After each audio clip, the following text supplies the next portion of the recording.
Alors, salut, bonjour tout le monde, bonjour à la population ivoirienne, bonjour à tous les musulmans du monde entier. Avant de commencer cette vidéo, je tenais à souhaiter bonne fête à tous les musulmans du monde entier. Que cette année soit une année de bonheur, de paix et que vraiment la volonté de Allah se fasse dans la vie de tout le monde. Alors, je ne serai pas long, c'est juste une petite vidéo de 10 à 15 minutes. Juste me prononcer un tout petit peu sur l'actualité au niveau de la Côte d'Ivoire, mon pays. Alors aujourd'hui, l'actualité en Côte d'Ivoire, c'est la cherté de la vie.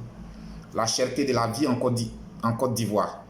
Et avant de commencer cette vidéo, je tenais à préciser qu'il s'agit d'une vidéo apolitique. Il s'agit d'une vidéo apolitique parce que moi, je n'ai pas de parti politique.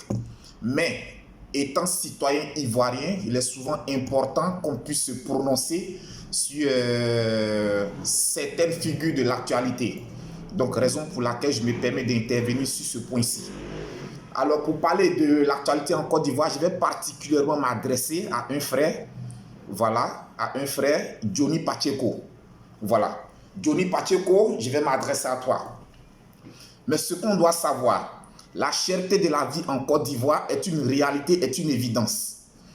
Que tu sois du PDCI, que tu sois du RDR, que tu sois du RHDP, que tu sois du FPI, la cherté de la vie concerne tous citoyens ivoiriens vivant sur le territoire de Côte d'Ivoire. Alors aujourd'hui, moi je ne peux pas comprendre qu'un peuple, des personnes veulent se lever pour marcher contre la cherté de la vie et on trouve que ces personnes sont instrumentalisées. Mais là, ça c'est un délit. Je pense que c'est un délit de votre part de penser ainsi. Parce qu'aujourd'hui, quand on veut se lever contre la cherté de la vie en Côte d'Ivoire, ça ne concerne pas un parti politique. Parce que tu sois du RHDP, que tu sois du FPI, que tu sois du PDCI, quand tu vas dans un magasin, dans une boutique, dans un supermarché, acheter quelque chose, on ne dit pas comme tu es du RDR, comme tu es du RHDP, alors toi tu as ton prix à part, celui du FPI a son prix à part, celui du PDCI a son prix à part. Non! Quel que soit ton bord politique, la cherté de la vie concerne tout le monde. Alors aujourd'hui, des personnes veulent se lever pour marcher contre la cherté de la vie.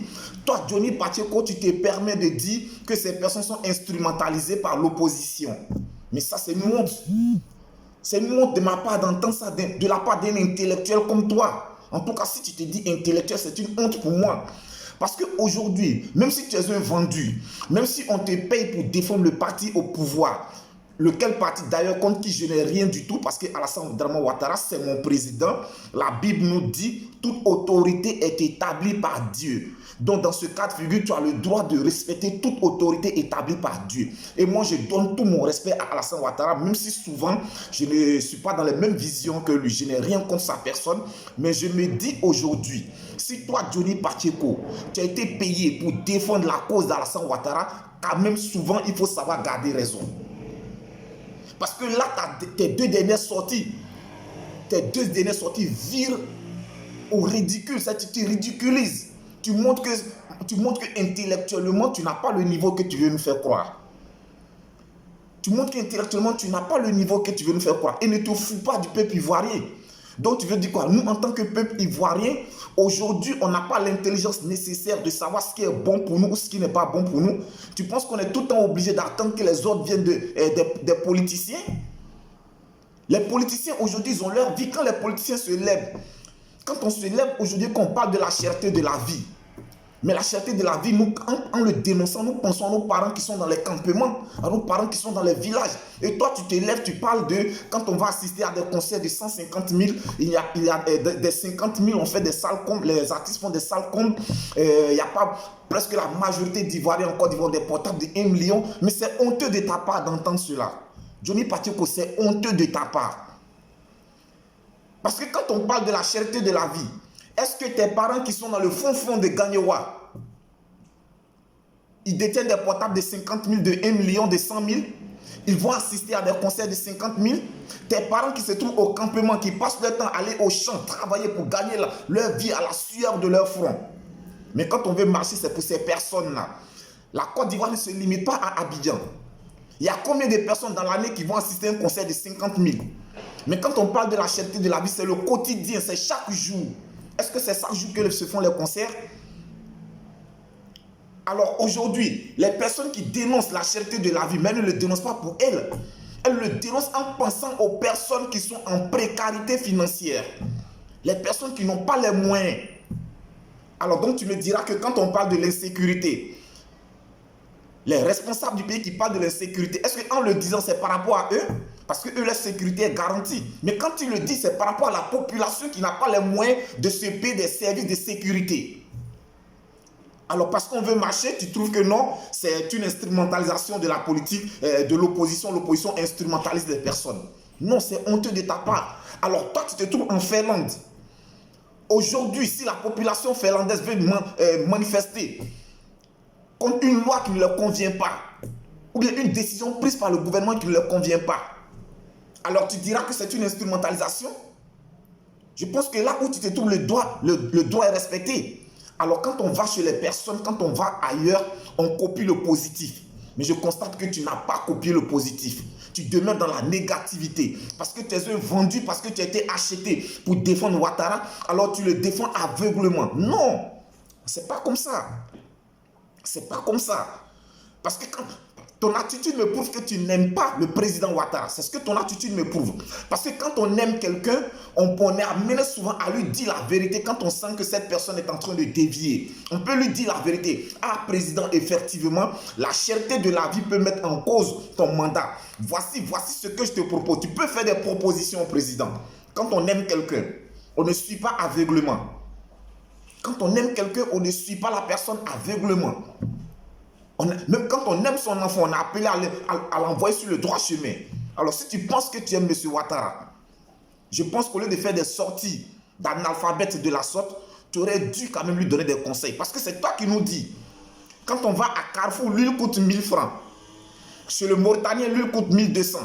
Alors, au vu de cette différence, quand on connaît Carrefour, qui est encore plus taxé, qui paye ses droits, qui paye ses impôts, par rapport aux boutiquiers qui ne payent rien du tout, je pense que tu devrais au moins sortir pour faire la vidéo pour dire que le gouvernement se penche sur le cas de ces Mauritaniens-là qui ne respectent pas les droits du pays.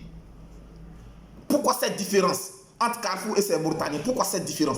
Et tu conçois cela. Tu trouves que la population doit se déplacer, aller jusqu'à Carrefour acheter de l'huile et que celui qui ne veut pas faire, c'est parce qu'il n'a pas faim, c'est parce que putain là... Comment est-ce que tu as réfléchi avant de sortir pour faire cette vidéo? Dis-moi comment est-ce que tu as réfléchi. Comme j'ai dit, c'est une vidéo qui ne prendra pas de temps. Johnny Pacheco. Mais essaie de te ressaisir. Même si tu as été payé pour défendre la cause de M. Ouattara, je pense que tu la défends très mal. Tu défends très mal la cause du président Ouattara. Et président Ouattara, je vais vous donner un conseil. Ce monsieur Johnny Pacheco ne pense pas qu'il vous aime. Aujourd'hui, il vous suit, peut-être que vous lui avez fait des propositions, vous lui avez fait des promesses. Il vous suit, il vous dépend pour cela. Il n'y a pas longtemps de cela, ce monsieur vous insultait de tous les noms. Il vous traitait de tous les noms. Comment expliquer ce revirement de situation? Comment expliquer cela? Il nous fait comprendre qu'il avait été induit en erreur. À ton âge, on t'induit encore en erreur? Tu n'es pas un gamin en ce que je sache. Tu as fait partie de la gendarmerie, une unité d'élite de la Côte d'Ivoire. Et ce n'est pas n'importe qui intègre la gendarmerie. Donc ne viens pas nous raconter du n'importe quoi que tu as été induit en erreur. Président, aujourd'hui, pourquoi est-ce que les présidents s'entourent de conseillers? Mais c'est pour avoir des idées. C'est pour qu'on puisse le conseiller, c'est pour qu'on puisse lui apporter des idées. Alors pourquoi est-ce qu'on ne peut pas se lever aujourd'hui et dire que oui, telle situation ne nous arrange pas? Quand le peuple veut le faire, alors c'est que c'est les opposants qui sont derrière. En ce moment, voici les Français qui sont en train de manifester en France. Donc c'est les opposants qui ont demandé à la population française de sortir. Alors cette population française est instrumentalisée aussi. Quand même, respectez le peuple ivoirien. Respectez-nous. Respectez-nous. Monsieur Johnny Pacheco, respectez-nous. Alors comme je vous l'ai dit d'entrée, ma vidéo n'est pas apolitique. Ma vidéo n'a rien à voir avec la politique. C'était juste pour dire à M. Johnny Pacheco que quand tu veux défendre les intérêts de quelqu'un, il faut savoir les défendre. Quand tu n'as rien à dire, tu te tais, tu la boucles. Tu n'es pas obligé de venir faire des vidéos et raconter du n'importe quoi. La cherté de la vie, le paysan qui se trouve à Korogo. Le paysan qui se trouve à Korogo, la cherté de la vie le concerne. Le paysan qui se trouve à Man, la cherté de la vie le concerne. Est-ce que ces populations de là-bas assistent chaque jour à des concerts de 50 000, ont des portables de 1 million? Alors ceux qui ont voulu prendre cette initiative pour le faire, ils n'ont pas pensé à eux. mais ont pensé à la population démunie, défavorisée, tu serais plutôt favorable à soutenir cette action-là. C'était juste mon petit message que je tenais à apporter. Je vous dis merci encore. Bonne fête à tous les musulmans du monde entier. Que Dieu nous bénisse. Bye bye. À la prochaine.